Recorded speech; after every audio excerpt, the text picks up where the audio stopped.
খুব তাড়াতাড়ি শান্তি ফিরুক বাংলাদেশে, এমনটাই চাইছেন এই রাজ্যের বিরোধীরা। বিজেপি বিধায়ক শঙ্কর ঘোষ বলেছেন, বাংলাদেশের পরিস্থিতি বেদনাদায়ক। ওখানে যা পরিস্থিতি তাতে এখনই নাগরিক সুরক্ষা সুনিশ্চিত করা প্রয়োজন। একজন সাধারণ ভারতবর্ষের নাগরিক হিসেবে শুধু এইটুকুই কামনা করব যে দ্রুত বাংলাদেশের শান্তি নেমে আসুক, বাংলাদেশের নাগরিক সুরক্ষা সেটা সুনিশ্চিত হোক।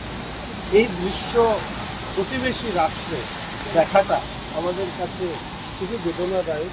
অন্যদিকে সিপিএম নেতা মোহাম্মদ সেলিমও চাইছেন স্থিতি ফিরুক বাংলাদেশে। এটা শুধু বাংলাদেশের জন্য নয়, ভারতের স্বার্থেও প্রয়োজন। ধর্মনিরপেক্ষ গণপ্রজাতন্ত্রী বাংলাদেশ হিসেবে ফেরাটা খুব প্রয়োজন।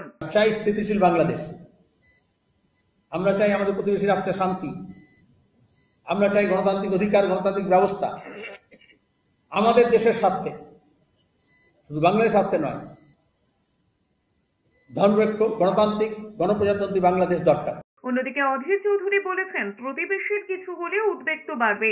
তাছাড়া কাশ্মীর লাদাখ সীমান্তে সমস্যা রয়েছে, তার মধ্যে যদি পূর্ব সীমান্তে সমস্যা বাড়ে তবে পরিস্থিতি আরো জটিল হতে পারে। আজকে যে বিস্ফোরণটা হলো এটা কিন্তু আমাদের সকলের জন্য চিন্তার কারণ তো বটেই।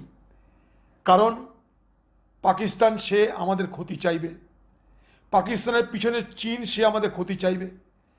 আজকে ভারতবর্ষের এক প্রান্ত লাদাখ কাশ্মীর, পশ্চিম প্রান্ত সেখানটায় সমস্যা, তার পাশাপাশি যদি পূর্ব প্রান্তের সমস্যা বাড়ে তাহলে আমাদের পরিস্থিতি, ভারতবর্ষের আন্তরিক